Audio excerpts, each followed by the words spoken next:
Welcome back to another episode of the Hermit Poetry Series. I'm Neil Aitken, and on this channel I read poetry, mostly work by contemporary poets, occasionally poems of my own, and once in a while poems from the past. Today's poem comes to us from Jane Hirshfield from her collection The October Palace, published by Harper Perennial in 1994. This poem is entitled The Hawk Cry and appears midway through the collection. The Hawk Cry. I do not know what brought it to the middle of the room made warm by the fire I had lit before breakfast. The day before it had run, seen me out of my sight, but now even the sharp involuntary animal warning I made, seen it, did not seem to reach it at all.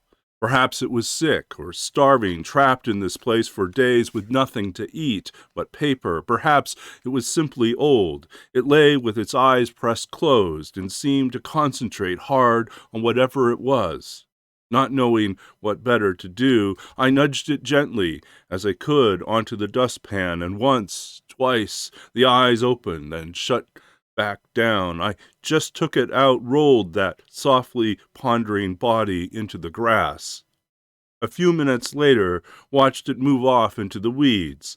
All day the world went on about its business, squirrels carrying acorns, the two thin cats, at their accustomed hour, crossing the wash of the sun. I read and slept a little, drank more coffee. Why would a dying mouse, whether it lived or died, it must have been dying, to act as it did, come out that way into the open? To borrow a few minutes' life from the wood stove's heat, to better offer itself to one it must have known would take it quickly, surely for its own purpose. Or was it a simple surrender, even that, almost magnetic to some incomprehensible trust? It did not fight at all when I gave it to the broom's yellow stiffness or lent its assent. It simply let what happened happen, even watched a little as it did. And that was Jane Hirshfield, The Hawk Cry from the October Palace, Harper Perennial, 1994. If you enjoyed this reading and this poem, please do check out the description of the video for more information about Jane Hirshfield, as well as where to purchase a copy of this book from the publisher, and in general, more information about other projects and series that I'm working on. Feel free to comment below if you have suggestions for other poems or poets that I can feature on the series. And if you like what I'm doing here, just hit a like button, hit the thumbs up, or subscribe to the channel. And in these small ways, just help spread the word. You can also post links to this video or other videos on social media, and this too helps spread the word about these poets and these poems. And in some way, I hope, again, expands the range of possible encounters people have with contemporary poetry.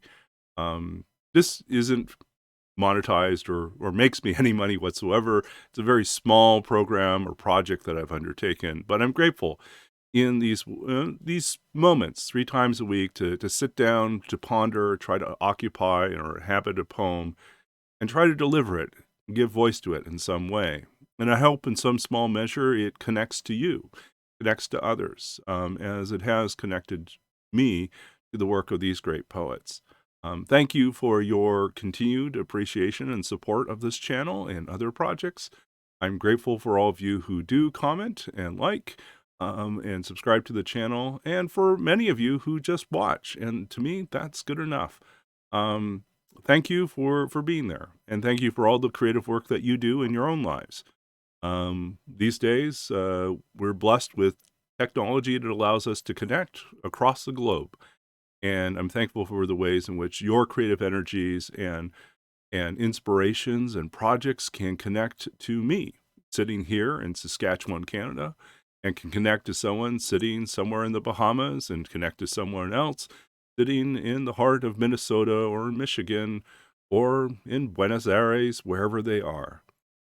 It's a wonderful thing that we can do this through technology and yet be connected on such a basic human level, to encounter what raw existence our human existences are, to face the deep emotional realities, and to watch and experience them as they are explored in words and in silence in these poems. So thank you all for being part of this journey, and we'll see you again very soon. If you like what you hear, we'll be back again every Tuesday, Thursday, and Sunday.